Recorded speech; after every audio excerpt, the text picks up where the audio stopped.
Pemirsa, saat yang kami hadirkan sejumlah informasi utama dalam top topik berikut ini.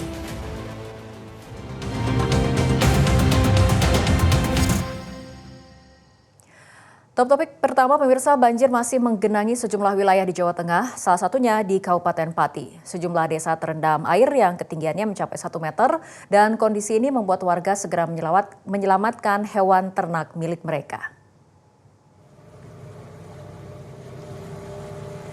Di Pati, Jawa Tengah, warga mengungsikan hewan ternak karena khawatir air kembali naik dan mengancam keselamatan hewan milik mereka. Dengan menerjang genangan banjir, warga menggiring sapi menuju daratan yang lebih aman.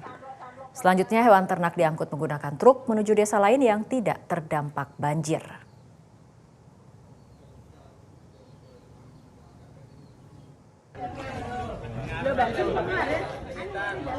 Bencana banjir yang merendam wilayah Kabupaten Kudus, Jawa Tengah tidak menyurutkan tekad sepasang kekasih untuk mengikat janji suci. Sang mempelai pria Irfani Bahtiar harus berjuang ekstra agar momen sakralnya tetap berjalan, kendati lokasi akad nikah di rumah mempelai wanita terkepung banjir dengan ketinggian mencapai 80 cm.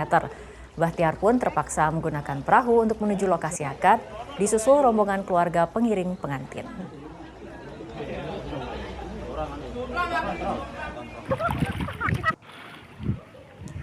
Sementara itu, kesal karena banjir tidak kunjung surut, warga desa Kalisari Demak membentangkan spanduk dengan tulisan "Desa dijual". Aksi tersebut sebagai bentuk protes terhadap pemerintah daerah yang tidak kunjung datang ke lokasi banjir yang sudah terjadi selama hampir 3 minggu lamanya. Ketinggian banjir yang mencapai 40 hingga 60 cm membuat jalan poros kabupaten di desa Kalisari yang menghubungkan Kabupaten Demak menuju kota Semarang nyaris lumpuh dan membuat sejumlah aktivitas warga terhambat.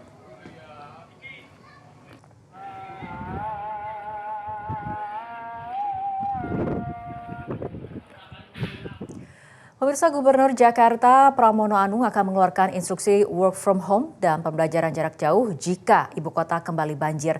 Kebijakan itu disiapkan sebagai langkah antisipasi ketika curah hujan tinggi berpotensi mengganggu aktivitas dan mobilitas warga.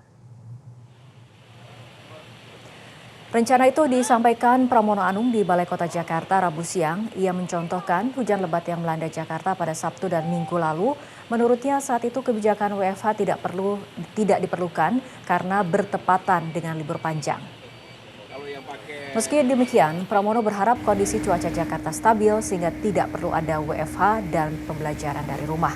Mantan Sekretaris Kabinet itu juga meminta agar semua pompa air milik Pemprov Jakarta dimaksimalkan karena fasilitas tersebut membuat banjir lebih cepat surut di wilayah Jakarta.